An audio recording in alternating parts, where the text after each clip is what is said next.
Welcome to SCL, the Subject, Composition and Light Photography Podcast.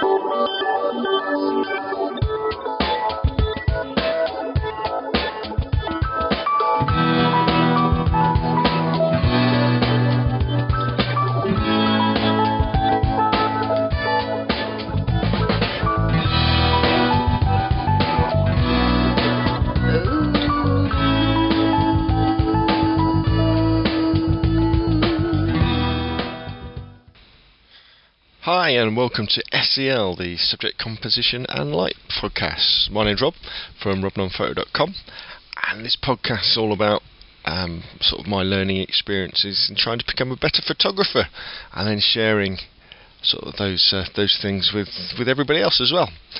As I'm going through the podcast, I'll be referring to different websites and images and that sort of thing, so you can always check out robnunphoto.com, ROBNUNN photo.com for the show notes, and there'll be a post there where you can click through the links and see what I'm talking about at the same time. Well, thanks for downloading the podcast.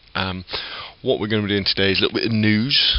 Well, news about me, what I've been doing over the last few days since the last podcast, and then we're going to be looking at learning from the masters, part 1, where I'm going to be looking back at a couple of famous photographers and just discussing some of their pictures really, and maybe picking up on some of the things that we can learn from them. Okay, so what have I been doing for the last week or so? Well, Weedjammer and Josie came up with a new photo assignment on our Flickr group. Again, there's a link on the website to that time. So I don't always get involved that often in assignments on other groups, but this one really gripped me, and I thought, oh right, yeah, because I thought, what am I going to do? What am I going to do? And then I thought, I know, I'll look at time in terms of exposure and shutter speed. So the first one I did was the panorama, which is a photoshopped thing where there's lots of pictures of me in it, and I was sort of trying to get across the concept of, you know, this is what I do in a day compressed into one picture, so sort of compressing time, sort of. It was a bit of a technical exercise really. It's not very, well, it's not artistic at all, it's just yeah, it's just to do it really, because you see lots of those pictures of people, you know, where there's the same person, lots of different positions. I've never done one before, so it was a bit of fun to do. The final finished object's okay. I don't think I'll do that many more of them, but it's good to have one under the belt. The other one I did was called Splash, which was a series of images where I wanted to freeze time, and you know, the sort of pictures you see with breaking glass or smashing eggs. Well, I didn't really want to do anything like that, although I did end up smashing a few glasses as I was doing it. I wanted to capture the point when an object dropped into a glass of water and captured the splash of the water as it was coming out. And I was thinking, right, how am I going to do this? Well, I know that I'm going to have to use a very fast shutter speed. So my camera, the S5700, goes up to 1/1000th of a second. And because I was using a high shutter speed, I knew I'd want to have plenty of light. And as I don't have a studio, outside would be the best place. And I also knew that I really wanted a white background, just to make the picture really simple. So luckily my missus manages a shop, and she's got some old point of sale cardboard signs that are white on the back, so we had a couple of them in the garage that I grabbed, and what I did was I pinned them to the garage wall, wooden garage door. That gave me my background, and then I put the glass on a stool and set my tripod up in front of it a little bit further away so it wouldn't get covered in water, and then I put some towels and cushions on the floor around, so that if I knocked the glass off it wouldn't break, but as it was, I did break 3 of them. And then literally it was a case of sticking the camera in macro mode, setting the I think I used manual, so, or I might use aperture priority, I can't remember. But it was setting it up so it was ready to take the picture with my finger halfway down on the shutter, and then dropping the ball, and then trying to press the shutter as the ball hit the water. and I had to take loads and loads of shots. Loads of them, the ball wasn't even in the frame. Others of them, the ball was in the air. It was only a real small few. And then when I looked at them in the camera, I thought, oh, they're all right, but they're a bit grey because the whiteboard had come out grey. But when I put them into Elements or Photoshop, it was because I knew the background was completely white. It was it's incredibly simple process just to hit a levels or a curves control adjustment layer. Sorry. Pick the white colour picker, just click on the background, and bang, you had this wonderful white background that made it look like they were shot in a studio or something like that, when they weren't at all. It was just in my back garden. So I'm definitely going to play around with that idea of using white backgrounds to take pictures, and then using that sort of adjustment layer in Photoshop or Elements to really sort of bring out the colours in the picture, because I think it worked pretty well. I mean, looking back on it now, what would I do differently? I should have used manual focusing, because I didn't do that, because I didn't really think about it at the time. And I wanted to play around with different objects, how they were dropping in.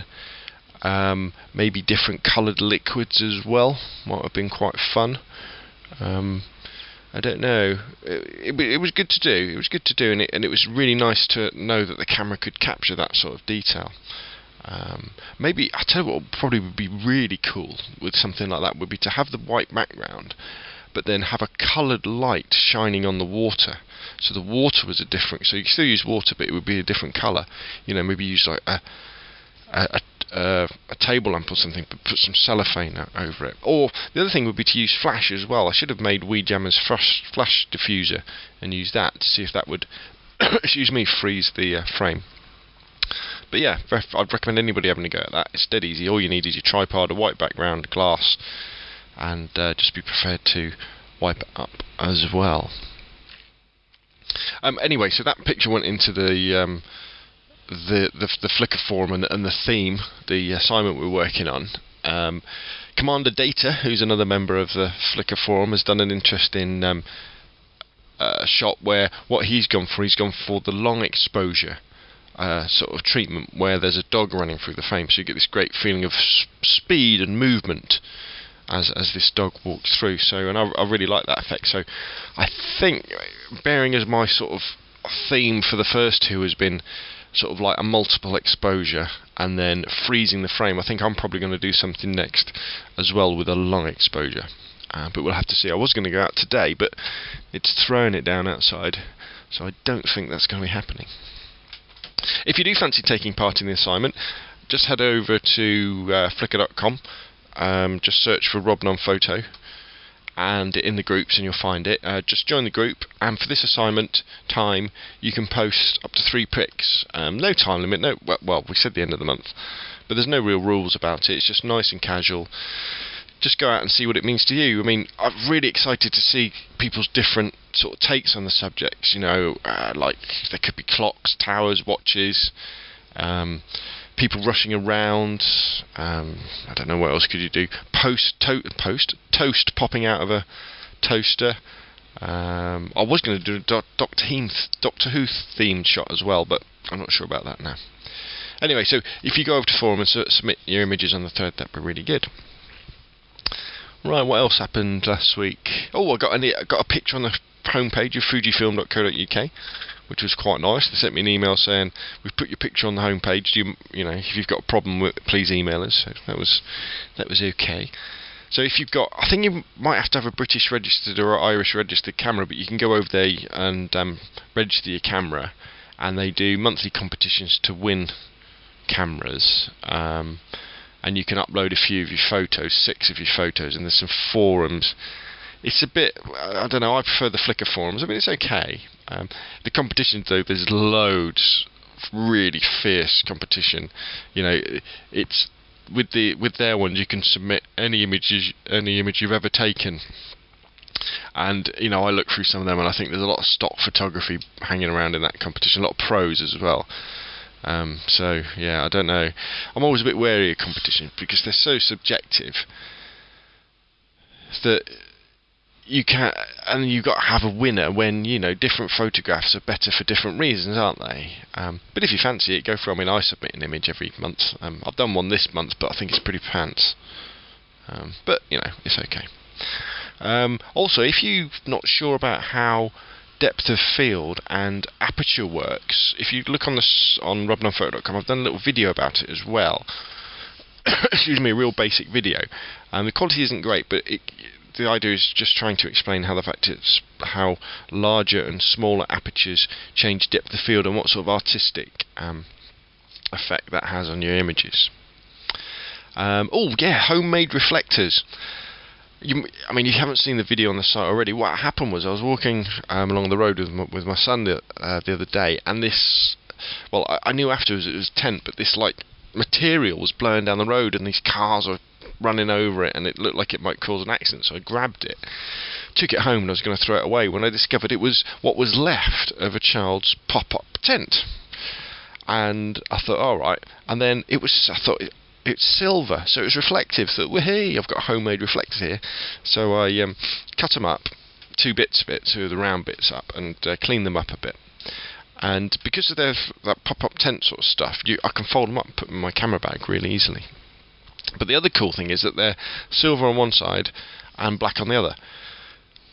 So it means that I've done one already on my photo stream, but I want to do sort of macro shots, flower outside macro shots, but with a black background.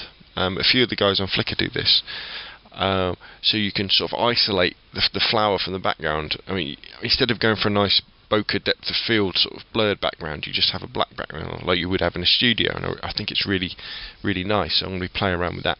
The only problem is because the reflectors made out of a sort of acrylic, sort of like anorak material, it is, even the black side is slightly reflective, so I need to mainly do those where there's shadow.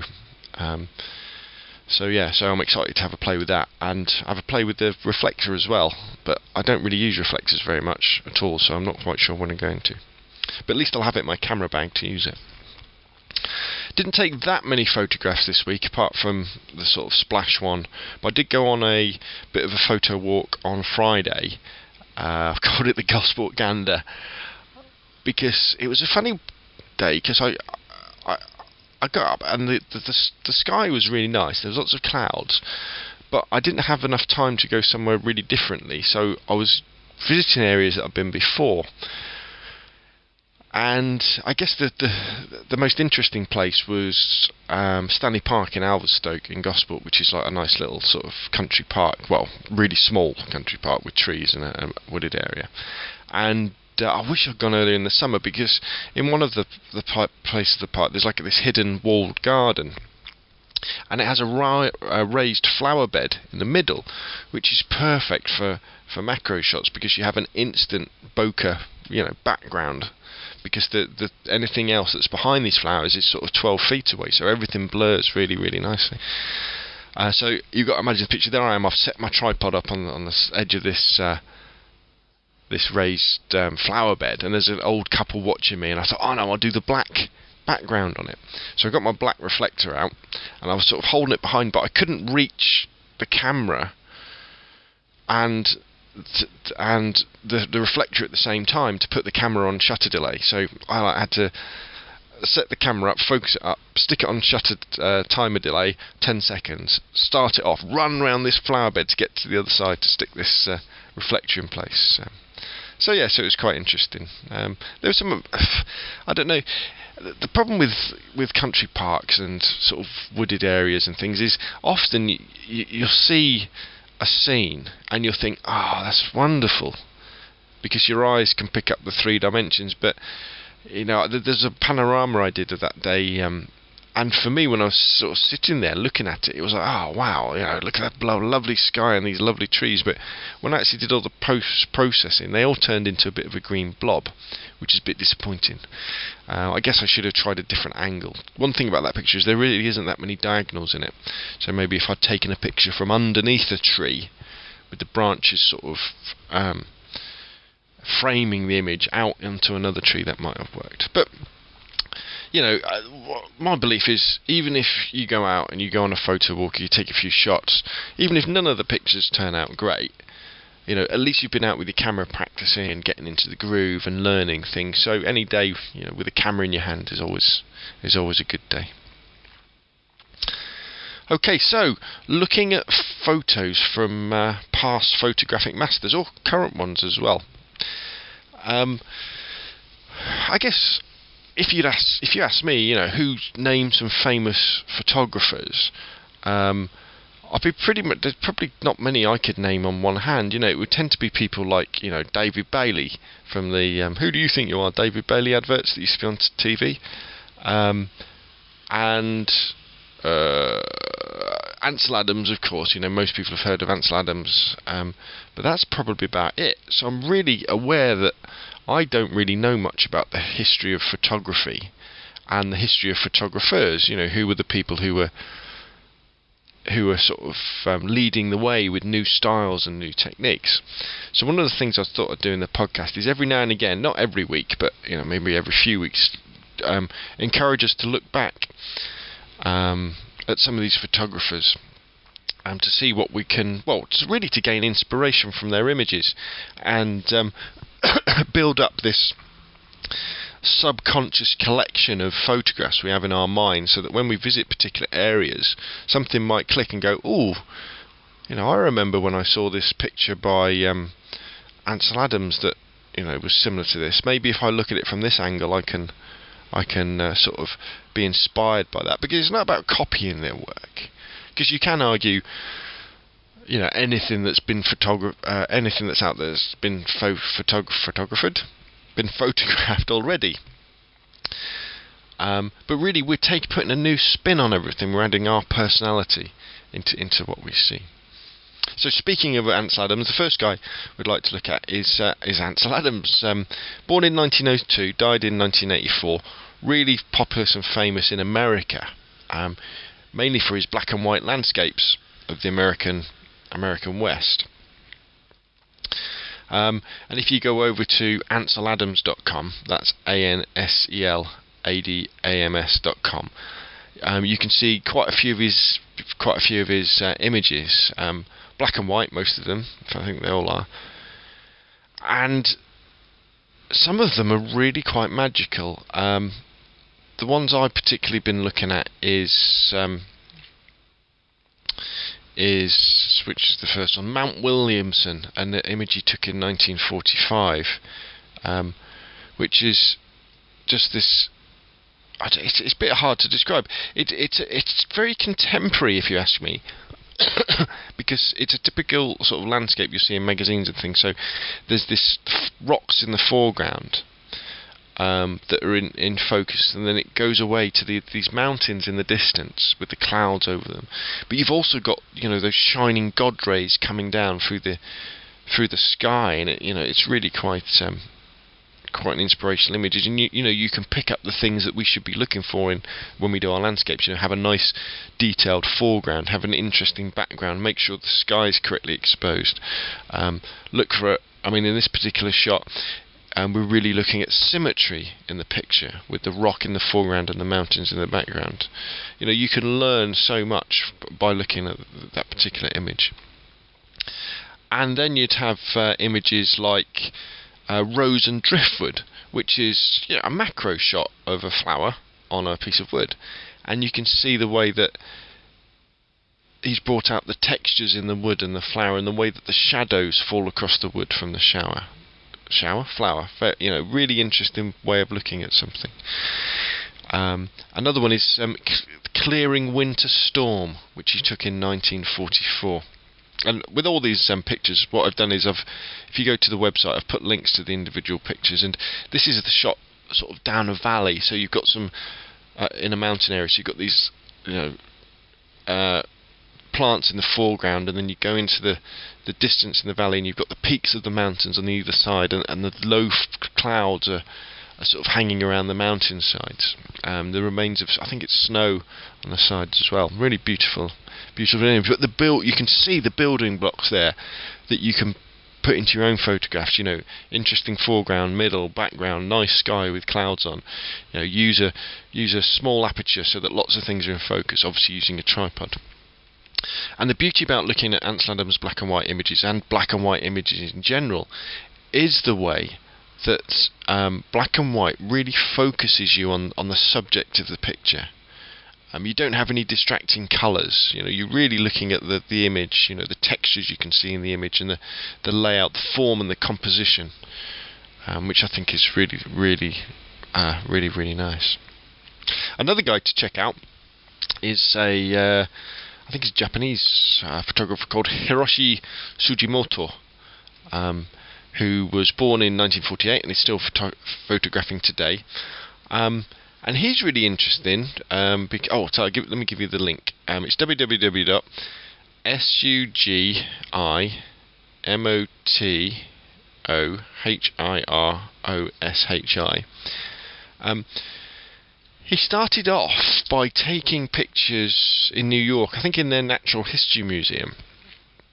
And what he was doing was taking pictures of the static displays they have of like animals, and sort of waxwork dummies type things, but that have a painting behind them. And when you're standing there and looking at them in real life, there's no way, it doesn't look real at all. But he was really intrigued by the fact that when you take a photograph of those, you can make it look, you can make this false man-made foreground merge into this painting in the back to make it look like a more realistic image. So there's a set of images there that relate to these sort of dioramas that he does. But what I found really interesting was there's a series on architecture as well. And what he does is he's taking pictures of modernist buildings, really strong buildings, things like the Two Towers, or in New York, or I don't know how to describe it, but when you see programs like Grand Designs that have these modern buildings, but what he does is he blurs them. They're all in black and white, and he blurs them. And so you end up with just the form of the building left. And the idea is that really strong architecture, the form comes through this blurring effect, and it still sort of strikes you. And I thought that was really interesting way of looking at things. He does. There's a section on sculptures as well. And he's going in close. You don't see the whole form of the sculpture, and you're seeing the way that he allows the light to play across the image to give you the sense of form and shape. And then really finally, it's worth looking at his seascapes, which are really, really, you've got to look at them to understand. But basically, it's just like pictures of the flat sea. You get a feeling of the ripples on the water, and the skies are pretty much featureless. It's the ultimate in minimalist photography. But there's many times when you're out and about and you're always looking for a subject for a picture, and maybe we should look to some of the more abstract painters, especially, where you're just looking at form, you're just looking at shape, and the horizon and the sea, two rectangles or two squares is a great form and a great shape. So anyway, have a look at Hiroshi Sugimoto's work and his website. I'm not saying that you might like it, you might think, oh, this is a bit odd. I know some of the abstract stuff and the blurred stuff I'm not quite sure about, but now I've seen it, you start to think, when I see an object, maybe I should give it that little treatment. It starts to expand what you think your photography is capable of, and it makes you think about doing things like that and taking risks. Because the beauty with shooting digital is we can take these photographs. It doesn't matter if they come out rubbish, because we can fit 1,000, 2,000, 3,000 pictures on a memory card. I mean, when Hiroshi's doing it, he's using a medium format camera with proper film, so he's got to get it right. But with us, we can really, really play around. So great. So I think, I don't know, I'll be doing this section, I think every couple of weeks or so we'll look at different photographers. And again, if you go to robinonphoto.com and look up the show notes, you'll see the links to these individual sections of these guys' websites. Okay, so we're on to recommended podcast of the week. Well, this week, it's got to be This Week in Photography, or TWIP, as it's also known. hosted by Scott Bourne, Alex Lindsay, and there's loads of other photographers that come on it. You might be aware of TWIP already, but if you're not, it's a really good photography podcast, mainly because of the banter between the hosts, and they normally have interesting guests on as well. And it's a bit high end, you know. They're all DSLR pros, but it's fun listening to these things, and especially their user question podcast, which they do every few weeks, where people ask questions about stuff, and a lot of that stuff is really informative, and I found really, really helpful. Now, a really good reason to listen to this week is that Scott Bourne, who's the main host, who's a really good bird photographer, he's been a Canon champion and a Canon user for the past 17 years, and recently he bought the new Canon 1DS Mark III DSLR, which is, I think it's like 23 megapixels, ultimate Canon camera they brought out. Now, one of the other guys on the podcast is a guy called Fred Johnson, who's probably got one of the coolest resumes ever, in the fact that he used to be a combat photographer in the American Air Force. But anyway, he's a Nikon user, and he got the new Nikon D3, which I think is about a 12 megapixel. But the big difference with the Nikon is that it's really, really good with low light, so you can basically take pictures without flash at night. And it's incredibly fast as well, whereas the Canon 1DS is different. It can take incredibly detailed pictures, but not as fast and needs more light. So over the past few months, there's been this banter between Scott and Fred about Scott taking the mickey out of Fred in the fact that Fred's camera can only take 12 megapixel pictures, which are too small, and Fred's been taking the mickey out of Scott about the fact that his camera needs loads of light to take pictures. But what's happened this week is that there was an announcement on the TWIP blog. Scott's selling all his camera gear. He sold all his Canon stuff, and he's buying the Nikon, which is like, whoa! And he hasn't just said, I'm going to buy a Nikon and use that as well. He's sold all the Canon stuff, which he's obviously become... I think what's happened is he's borrowed a D3 and played with it, and become amazed by what it can do and the features that it has in how easy it is to use compared to the Canon, and he's got a bit hacked off with that, and so he just said, right, sod it, I'm selling all my Canon stuff. I think he's getting a D3, he's going to get a couple of those D700s, which is the cheaper version. Well, I say cheaper, it's still going to be a couple of grand cheaper version of the D3. So what's going to happen in this week's podcast, which I think comes out on Monday the 7th, which is as I'm recording this, is that he's going to explain his reasons why, and I can't wait to hear what Fred says about it. I told you so. Anyway, you can subscribe to TWIP and look at the blog at twipphoto.com, twipphoto.com. Definitely worth a listen. Okay, recommended site to have a look at this week is a blog by a guy called Joe McNally. You might have heard of him before. He's a professional photojournalist, and he's particularly known for his use of flash and lighting. And I just like reading his blog because he's quite funny with the stories he comes up with, and it's quite funny looking at some of the sets he does as well, where he's lit up like aeroplanes and stuff with like 100 flashes. I mean, it's not something I'm going to be doing soon. But it's a good read, reading through the stories and seeing what he gets up to and how he does it. So if you want to have a look at Joe McNally's blog, it's www.joemcnally, that's joemcnally.com /blog. It's very good. Recommended Flickr photo stream. Who are we going to look at today? Well, there's a lady on Flickr called Just Jane. And you can grab her photo stream at www.flickr.com/photos/little minks. That's LITTLEMINKS. And she's an English photographer, and she has a really sort of dreamy and specific landscape technique. I'm not sure what camera she's using, but I think she mainly takes her pictures in the evenings and early mornings. But she's got she has a really nice treatment she puts on her photographs. sort of fine art sort of painting almost sort of look. And she's pretty strong on her composition as well, and her skies are normally pretty good. So go over and have a look at her photo stream. Leave a few comments. Yeah, some really nice pictures on there. Really nice pictures, and shows you what you can do if you just go out in the early evening or late evening, or in the morning, when you can really catch that golden light. Makes it look really, really good. And our recommended Flickr group is, well, I thought, as we were sort of talking about Ansel Adams and Hiroshi, one of the things that popped to my mind was the fact that so many great photographs tend to be in black and white, don't they? You don't see that many famous photos that are colour.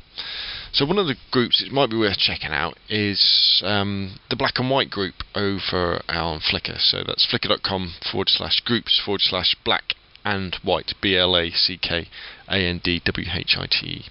And it's a big group. There's loads of members on this group. And as with most huge groups, the quality is pretty mixed. One of the things I'm definitely going to be doing over the next week or so is looking at using black and white to try and improve my composition, and in particular picking out subjects. Because when you're working in black and white, you've really got to be thinking of, right, if you've got a subject, it's got to be a light subject and a dark background, or vice versa, so that it stands out on your in the final image. And I'm really intrigued by, if I said, like, for example, right, I'm just going to take black and white pictures today, would that force me to look really hard for the particular image, and could that help me improve my photography? I still haven't decided whether I'm going to do it by putting my camera in black and white mode, which isn't the best way of doing it because you're losing so much quality, or just converting in elements of Photoshop afterwards.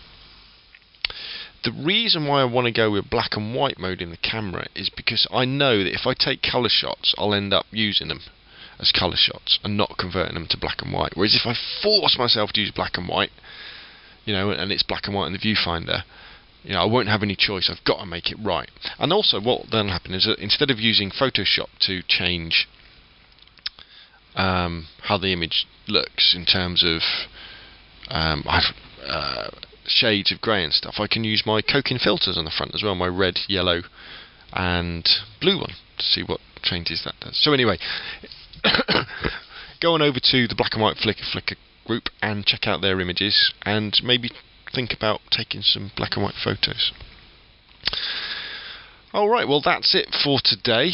Any questions or comments, suggestions for the site or podcasts, anything at all, you can email me. My email is scalespeeder, SCALESPEEDER @gmail.com, or you can nip on over to robnunnphoto.com. That's ROBNUNPHOTO.com, and leave a comment on any of the comment forms.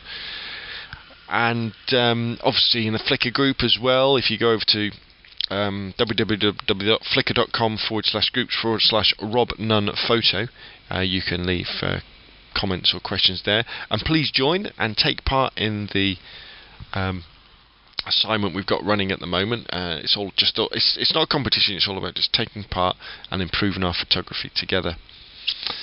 Thanks to Everyday Jones for the intro and outro music, which I've bothered to do again yesterday. And if you're interested in their music and you like it, you can check them out at podsafeaudio.com. Thanks for everybody who's been commenting on the site. Really appreciate it, and for everybody taking part in the forum. It's good to see it's taken off, and I'm really looking forward to the summer of photography. He says, looking out the window and seeing even more rain. Actually, I tell you what, it looks... I wonder if we're going to have some lightning today. That could be interesting, couldn't it? So anyway, thanks for listening. It's Rob from robnunnphoto.com, and I'll see you on Flickr.